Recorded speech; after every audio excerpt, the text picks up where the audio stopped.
Здравейте, аз съм Никсата и отново сме в София. Днес ще ви покажа различни видове лицеви опори, които са подходящи за тренировка на гърди и трицепс.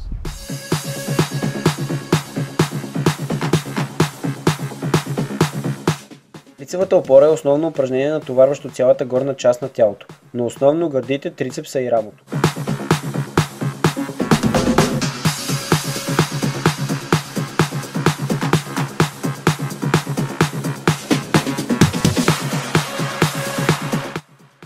Втория вид лицева опора от нашата тренировка е тясна лицева опора.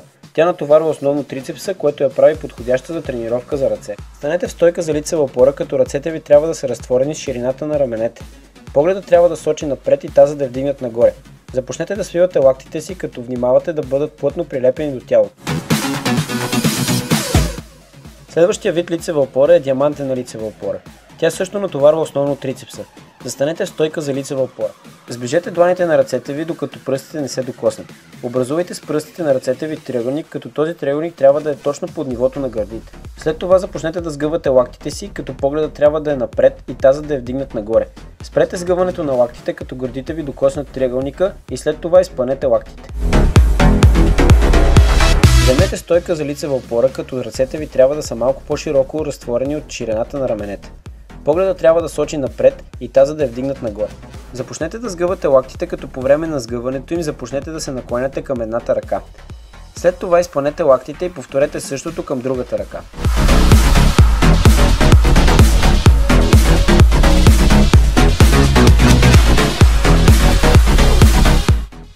Петия вид лицева опора натоварва трицепса, рамото и гърдите. Вземете стойка за стандартна лицева опора. Погледът трябва да сочи напред и таза да е вдигнат нагоре. Започнете да сгъвате лакти. Спрете да сгъвате лактите ви малко преди гърдите ви да докоснат земята. След това избутайте с пръстите на краката си тялото напред и след това го върнете в предишното му положение, след което започнете да изпъвате лактите.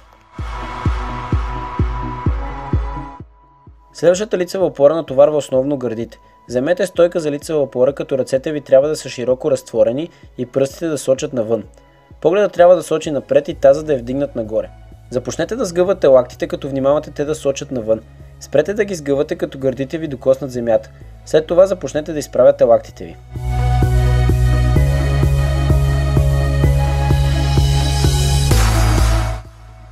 Този вид лицева опора натоварва основно гърдите и рамото.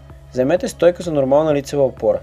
Започнете да сгъвате лактите ви, като погледът трябва да сочи напред и таза да е вдигнат нагоре. Спрете да сгъвате лактите ви, като гърдите докоснат земята. След това повдигнете ръцете си леко и останете легнал на земята. Останете легнал на земята за една секунда, след което започнете да изпъвате лактите.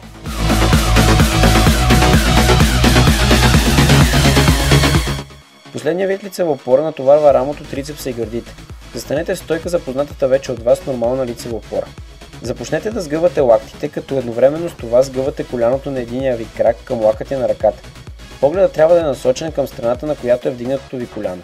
Когато коляното докосне лакътя на ръката, започнете да изпъвате лактите. След това повторете същото на другата страна.